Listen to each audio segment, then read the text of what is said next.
Chapter 15, Eva Skinner's Curse. Jeremy had insisted, with the man with two dogs wandering around the hermitage and their parents' homes, they were best to remain hidden for as long as possible, and the best way to be discreet was to stay out in the open. So, instead of the hermitage or a bedroom at Caddick, everyone was told to meet at around 5 o'clock at the Café au Lait. Therefore, everyone, Jeremy, Aelita, Richard, Org, and Yumi, just returned from their trip to Brussels, were present. Everyone except Odd and Eva. Has anyone seen them? Org asked. Jeremy shrugged. They saw each other this morning, but I don't know anything other than that. You know Odd. He must be in the middle making goo-goo eyes at her. Did you try to call him? Yes, but he didn't respond. Aelita shook her head, incredulous. Org and Yumi let out their exasperation, which they'd been holding in until now. But aren't you interested to know what happened? We found a replica. And in it we saw the ghost of, one said, and the men in black, the other added, and the pizza. Calm down, Jeremy cut them off. That's the reason why we're here, to listen to you. But say everything in the right order. Did you manage to construct the electronic lockpick? Both speaking at the same time, the two students recounted what happened in Belgium, up until the incredible car chase through the streets of Brussels. Jeremy brought them up to date with what happened during their absence, the mysterious man at Yumi's house, and everything else. At the end of the story, the girl held her face in her hands, while Richard looked at his palm computer, seemingly embarrassed. Jeremy paced, hands behind his back. We're there, he finally murmured. We're on the verge of discovering something huge and Hopper in his supercomputer. What do you mean by that? Org asked. If you both seemed to see Hopper in the replica you found... Not seemed, Org protested. He was really there. So that means that the replica was constructed by Hopper himself, and that the professor inserted a copy of himself in it to give us clues. You mean give clues to the men in black, Yumi corrected. Who knows how many times they've been able to easily observe this mysterious city and speak with him? Yes, Jeremy continued, and I'd like to know what Miss Hertz has to do with all of this, but I think that all the mysteries are starting to have a link to one another. Firstly, there were the codes in Richard's palm computer, then the codes in Hertz's dossier, and finally this replica. It's as if Hopper left a series of traces that we have to follow. Maybe they're clues for finding my mother, Aelita breathed.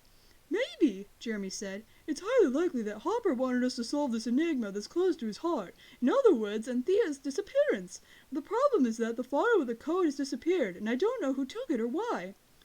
What if it was Professor Hertz who took it? Richard asked. She never goes into students' rooms, Jeremy announced. No, it was someone else. Ulrich intervened. You're forgetting one detail, because in the chase for the man, we're not alone. We have to confront two enemies that we barely even know. On one side, there are the men in black, who are armed and have a helicopter and cars, and maybe even more. And on the other, there's the man with two dogs, who's wandering around the city and who wants to kidnap our parents. Could this man be part of the men in black? Yumi suggested. Impossible, Jeremy replied. They work differently. The man with two dogs acts alone. He uses technology straight out of science fiction, and he doesn't care about laws or any of that sort of stuff. The men in black, on the other hand, seem like government agents or something of the sort. Do you have any idea the number of authorizations required to fly a helicopter above a city? The police know them and leave them alone, that's for sure. So Ulrich is right, as well as us. There are two other groups investigating the Franz Hopper case. Then Jeremy sat back down, exhausted. Guys, he sighed. We need to move forward by reflecting on each step, or we won't get anywhere. The problem is very, very delicate, and if you ask me, first of all, you need to go find Odd. Yesterday he told me that he wanted to see Eva, but didn't elaborate. Before deciding what we're going to do, let's try to assemble as many elements as possible in this puzzle, and above all, stick together. You said you need, and not we need, to go find Odd, Richard asked Jeremy. You aren't coming? No, if it doesn't bother you, I'd like to borrow your palm computer. That way I can start to study the code. In my room, I have a series of notes in this whole thing, and I can reflect on it alone, and in silence. So, you go find Odd, and we'll all meet up tomorrow after school. What do you say? Proposition accepted, boss, Ulrich nodded. Well, let's go find that slacker Odd. Jeremy watched his friends leave the cafe. Then he paid for the food and exited into the January cold. In reality, he had no intention of shutting himself in his room, at least not right away. He walked aimlessly around the city streets, and then he found himself in front of the Hermitage. There he understood where the place he really wanted to go was. He passed the villa gate, then went through a hole in the fence at the bottom of the garden to arrive directly in Caddick's Park. The morning's torrential rain had melted the snow, making the undergrowth muddy. He headed towards the manhole hidden in the ground. He slid the cover to the side, then began to descend into the sewers. He walked the same path he'd taken many times before, and then climbed back up the iron bridge to the old abandoned factory. He took the elevator to reach the 3 underground levels, right down to the supercomputer room at the heart of the factory. The atmosphere was somber and quiet. Near the door on the ground there was a manhole through which he had gone and discovered this secret and mysterious place. He again remembered the enigma that he had to solve to open the cover. Delenda was the question, and the response had been Carthago.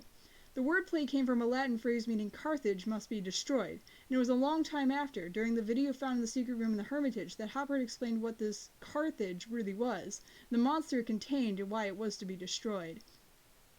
Jeremy approached the enormous and unique cylinder that sat in the room. This metallic column reached the ceiling. It was cold and perfectly smooth, apart from its lever switch that came out of the base. If he'd pulled a lever, the room would have been immediately bathed in light, and on the cylinder the 1,000-colored lights of circuits would glisten as they began to work again. The old factory would come back to life. The scanners on the second underground floor would reactivate, and the command terminal would light up once again. The return of Lyoko. And only Lyoko? Or also Xana, the creature they were convinced they'd all annihilated for good? Mechanically, Jeremy posed his hand on the lever. His fingers then wrapped around it to lower the switch and once again activate the supercomputer. Suddenly, he stepped back, startled. Was there someone there with him? His breathing became more rapid. No, he was probably just scared of himself. Jeremy was alone in the factory. Nobody could have followed him. "Xana?" he whispered. No response. Odd was bound and gagged in the living room of the girl he had thought would be his future girlfriend. Eva had succeeded in rendering him defenseless with impressive agility. Before he could even say a word, he found himself on the ground, his ankles and wrists bound by a thick rope that rubbed against his skin, and the poor boy had to avoid arching his back, or the rope would cut into his body. As for the gag, it was so tight that he was having trouble breathing. But where had the girl learned of such knots? No, she wasn't a girl. He had to keep reminding himself. Eva was the enemy. Eva was Xana. She was seated on the floor beside Odd, with her laptop on her knees. She was analyzing a series of images and files, the video of Aelita's mother, some photos of Professor Hertz, and scientific articles. From time to time, to distract herself a little, she would open a series of images that seemed to come from a video game.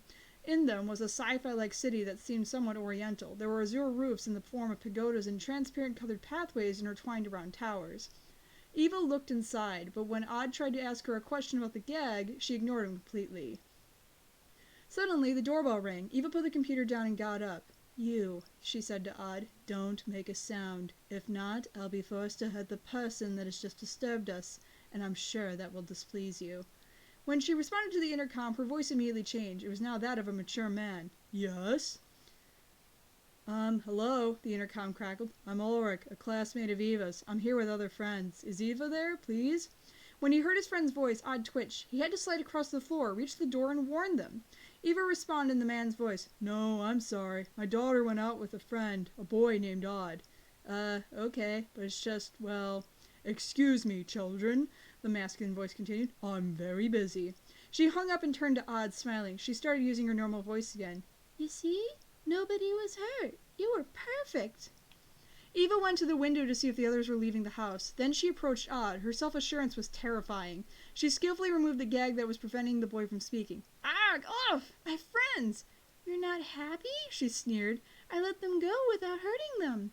I have the impression that you wanted to tell me something. What?" "Can I have water?" Odd asked. "This thing was choking me."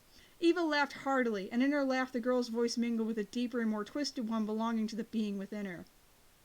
"Water?" she said. "You just have to go find it, my boy.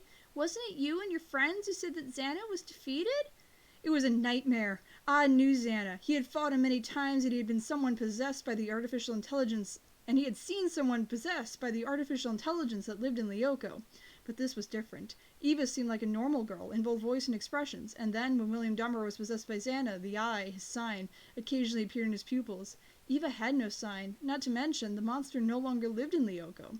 Lyoko was currently deactivated. Had he evolved? And how was it possible that each of them didn't notice anything? "What are you going to do?" Odd asked. "Good question. Destroy you." "Of course," Xana's voice responded coldly. "And then destroy every being that gets in my way." "But why?" Eva didn't seem to be herself anymore. Her voice was metallic and her face expressionless. "Because you humans, you're wrong. And now you're going to pay for your mistakes. You think you're superior, the kings of the world, but you'll soon discover that that's not the case. I've already prepared an infallible plan." Eva returned to her laptop and pressed several keys until a photo appeared. It was that of a man whose face was half hidden by a hat, and his open mouth highlighted horrible canine teeth made of gold. "I'll use of this man, who you probably don't even know yet," Xanas said. "Then I'll use this girl, Eva." Then the creature looked at Odd, who for the first time felt completely horrified. "And then I'll use you, Adelarobia. You'll be of precious use to me."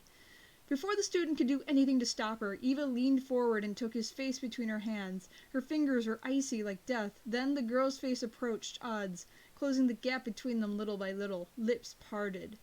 "Please," he whispered. They kissed. An intense smoke then exited Eva's lips and entered Odd's. Then everything became obscure for him, and everything changed. Eva stood and quickly united the ropes restraining the boy.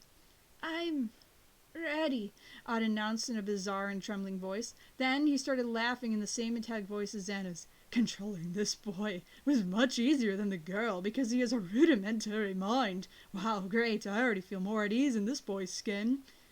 "Sure, it's time to go," Eva said with a wink. "The other snotty brats must surely be wondering where we've gone."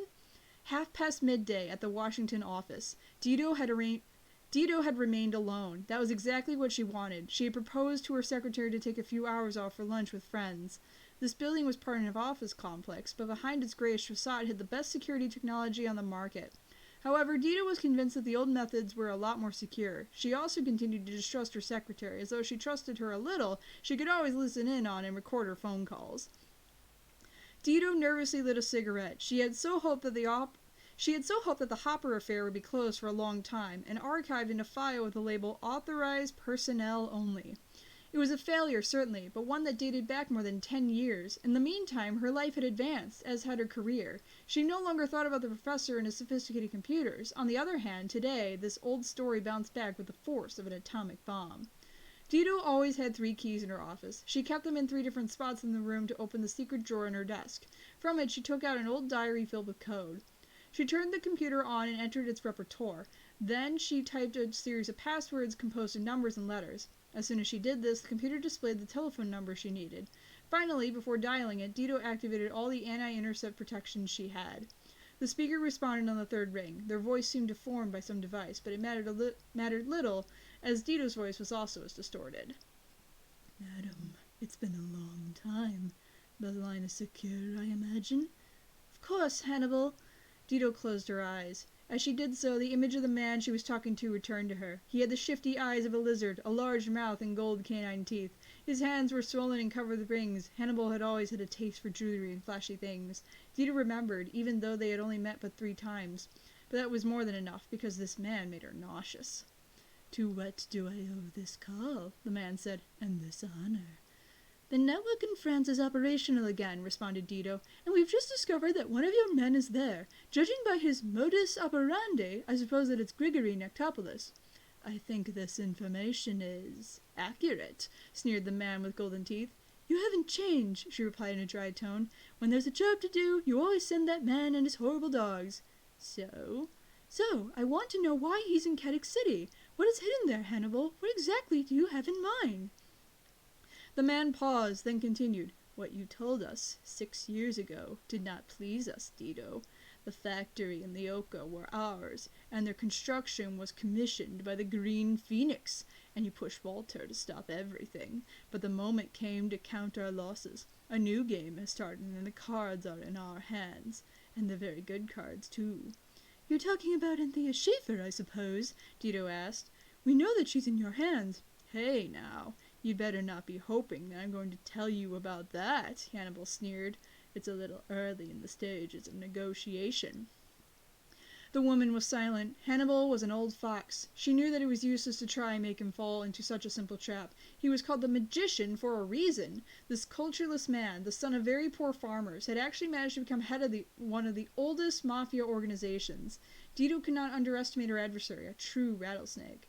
"What do you want?" she finally asked. "The Green Phoenix wants to participate in the operation and make a profit out of it," the magician replied. "So, here is my proposition. We let you bury this story once and for all, and in exchange, you allow us to look at the plans of the old abandoned computer in the factory." "In your dreams," Dido was about to respond, but she didn't have time. Hannibal had already hung up.